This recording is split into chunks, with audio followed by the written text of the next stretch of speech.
लंकाधिपति रावण आखिर क्यों नहीं छू सकता था माता सीता को? रावण ने क्यों नहीं छुआ था माता सीता को? आइए जानते हैं आज की इस वीडियो में। भगवान राम की अर्धांगिनी माँ सीता का पंचवटी के पास लंकाधिपति रावण ने अपहरण करके 2 वर्ष तक अपनी कैद में रखा था, लेकिन इस कैद के दौरान रावण ने माता सीता को छुआ तक नहीं था। तो ऐसा क्या कारण था कि रावण ने सीता माता को छुआ तक नहीं? क्या माता सीता में सतीत्व की शक्ति थी, या कि रावण डरता था भगवान राम से? कहीं ऐसा तो नहीं कि रावण ने कोई वचन धारण कर रखा हो, या वह किसी शाप से बंधा हो? रावण जब सीता के पास विवाह प्रस्ताव लेकर गया तो माता ने घास के एक टुकड़े को अपने और रावण के बीच रखा और कहा कि हे रावण, सूरज और किरण की तरह राम और सीता अभिन्न हैं।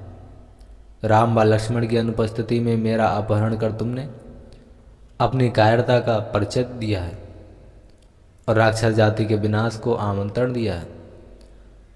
तुम्हारे को श्री राम जी की शरण में जाना इस विनाश से बचने का एकमात्र उपाय है, इसलिए श्री राम की शरण में चले जाओ, अन्यथा लंका का विनाश होने में ज़्यादा देर नहीं लगेगी।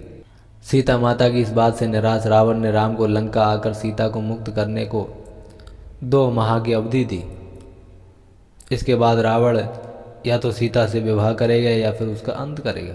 रावण ने सीता को हर तरह के प्रलोभन दिए, हर तरह का लाभ दिया कि वह उसकी पत्नी बन जाए। यदि वह ऐसा करती है तो वह अपनी सभी पत्नियों को उसकी दासी बना देगा, ये भी उसने कह दिया, और उसे लंका की राजा रानी। लेकिन सीता माता रावण के किसी भी तरह के प्रलोभन में नहीं आई। तब रावण ने सीता को जान से मारने की धमकी भी दी, लेकिन यह धमकी भी काम नहीं कर पाई। रावण चाहता तो सीता के साथ जोर जबरदस्ती कर सकता था, लेकिन उसने ऐसा नहीं किया। आखिर इसके क्या कारण थे?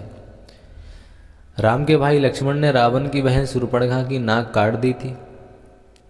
पंचवटी में लक्ष्मण से अपमानित शूर्पणखा ने अपने भाई रावण से अपनी व्यथा सुनाई और उसके कान भरते हुए कहा कि सीता अत्यंत सुंदर है और वह तुम्हारी पत्नी बनने के सर्वथा योग्य है।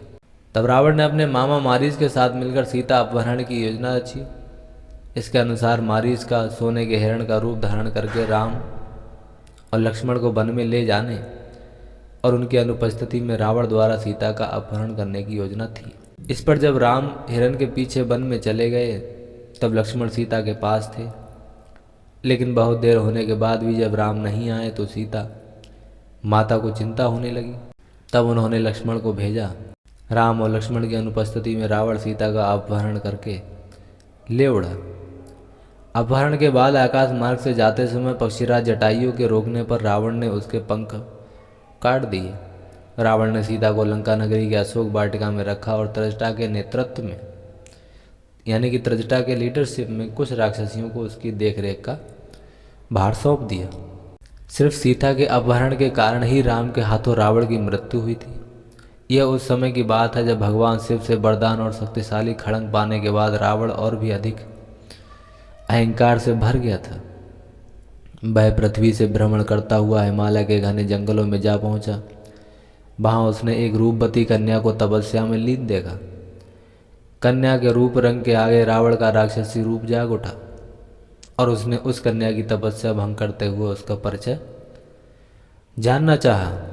काम वासना से भरे रावण के अचंभित करने वाले प्रश्नों को सुनकर उस कन्या ने अपना परिचय देते हुए रावण से कहा कि हे राक्षसराज, मेरा नाम वेदवती है। मैं परम तेजस्वी महर्षि कुशध्वज की पुत्री हूँ। मेरे वयस्क होने पर देवता, गंधर्व, यक्ष, राक्षस, नाग सभी मुझसे विवाह करना चाहते थे, लेकिन मेरे पिता की इच्छा थी कि समस्त देवताओं के स्वामी श्री विष्णु ही मेरे पति बने। मेरे पिता की उस इच्छा से क्रुद्ध होकर शंभु नामक दैत्य ने सोते समय मेरे पिता की हत्या कर दी और मेरी माता ने भी पिता के वियोग में उनकी जलती चिता में कूदकर अपनी जान दे दी। इस वजह से यहाँ मैं अपने पिता की इच्छा को पूरा करने के लिए इस तपस्या को कर रही हूँ। इतना कहने के बाद उस सुंदरी ने रावण को ये भी कह दिया कि मैं अपने तप के बल पर आपकी गलत इच्छा को जान गई हूँ कि आप मेरे बारे में गलत भावना विचार कर रहे हैं। इतना सुनते ही रावण क्रोध से भर गया और अपने दोनों हाथों से उस कन्या के बाल पकड़कर उसे अपनी ओर खींचने लगा।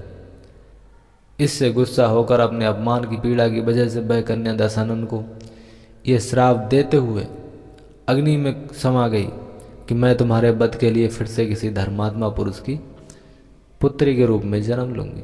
महान ग्रंथों में शामिल दुर्लभ रावण संहिता में उल्लेख मिलता है कि दूसरे जन्म में वह तपस्वी कन्या एक सुंदर कमल से उत्पन्न हुई और जिसकी संपूर्ण काया कमल के समान थी। इस जन्म में भी रावण ने फिर से उस कन्या को अपने बल के दम पर प्राप्त करना चाहा और उस कन्या को लेकर वह अपने महल में जा पहुंचा, जहां ज्योतिषियों ने उस कन्या को देखकर रावण को यह कहा कि यदि यह कन्या इस महल में रही तो अवश्य ही आपकी मौत का कारण बनेगी। यह सुनकर रावण ने उसे समुद्र में फेंकवा दिया। तब वह कन्या पृथ्वी पर पहुंचकर राजा जनक के हाल जोते जाने पर उनकी पुत्री बनकर फिर से प्रकट हुई। मान्यता है कि बिहार में स्थित सीतामढ़ी का पुनौरा गांव वह स्थान है जहां राजा जनक ने हल चलाया था। शास्त्रों के अनुसार कन्या का यही रूप सीता बनकर रामायण में रावण के वध का कारण बना।